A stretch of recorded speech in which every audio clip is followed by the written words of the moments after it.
বিশ্বকাপ ফাইনাল ঘিরে বাংলাদেশি ফুটবল প্রেমীদের মাঝেও রয়েছে উন্মাদনা। এই মুহূর্তে ঢাকা বিশ্ববিদ্যালয়ে আছেন ফাহিম ইসলাম। আমরা সেই উন্মাদনার খবর জানতে সরাসরি চলে যাচ্ছি তার কাছে। ফাহিম,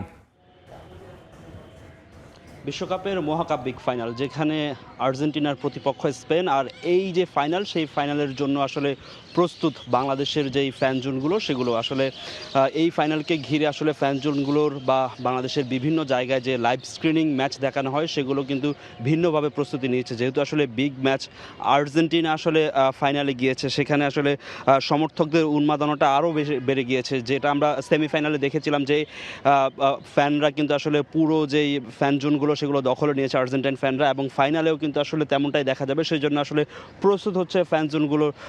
আসলে আমরা এই মুহূর্তে আছি ঢাকা বিশ্ববিদ্যালয়ের মহসিনল মাঠে, যেখানে আসলে বাংলাদেশের সবচেয়ে বেশি গ্যাদারিং এই মাঠটাতে হয়, যেখানে প্রায় 50,000-এরও বেশি দর্শক একসাথে খেলা দেখেন। সেই মাঠটাকে কিন্তু আসলে নতুন করে সাজানো হবে।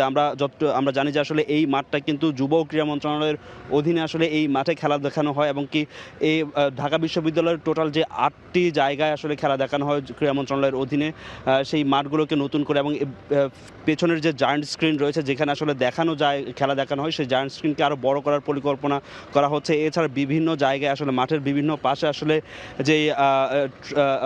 যে তাঁবুত টাঙানো হবে আসলে ভিআইপি যে গ্যালারি, সেটার জন্য আসলে এই যে বিভিন্ন এই মাঠে। এছাড়া আসলে যুব ক্রীড়ামন্ত্রী, যেহেতু এই অনুষ্ঠানটা যুব ক্রীড়া মন্ত্রণালয়ের অধীনে, যুব ক্রীড়া প্রতিমন্ত্রী তিনি আসলে থাকবেন। এবং এছাড়া আসলে ঢাকার বিভিন্ন জায়গায় আসলে এই যে ম্যাচ নিয়ে, সেই ম্যাচ নিয়ে বিভিন্ন আয়োজন থাকছে। বিশেষ করে বনানীতে বড় আয়োজন দেখা যাবে, যেখানে মিউজিক কনসার্ট সহ আরও থাকবে। এবং যারা আসলে ক্রাউডের মধ্যে খেলা দেখতে চান না বা খুব নীরবে খেলা দেখতে চান, তাদের জন্য কিন্তু আসলে বিভিন্ন রেস্টুরেন্ট থেকে শুরু করে বিভিন্ন ফ্যান জোন বা কনভেনশন হলে খেলা দেখানোর ব্যবস্থা করা হয়েছে, যেখানে আসলে মিউজিক সহ বা খাওয়া দাওয়া সহ বিভিন্নভাবে আসলে তারা খেলা উপভোগ করবেন।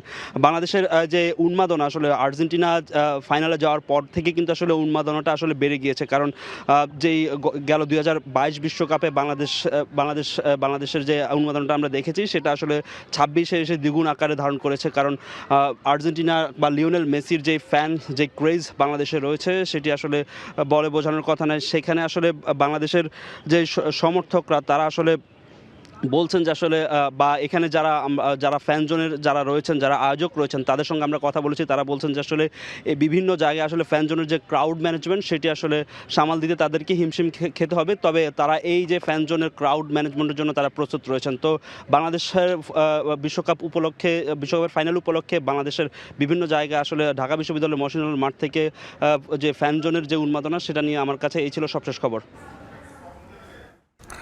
রাজধানী সহ দেশের বিভিন্ন স্থানে আর্জেন্টিনা স্পেনের এই ফাইনাল ম্যাচ ঘিরে রয়েছে নানা আয়োজন। সেই খবর জানাতেই যুক্ত হয়েছিলেন ফাহিম ইসলাম।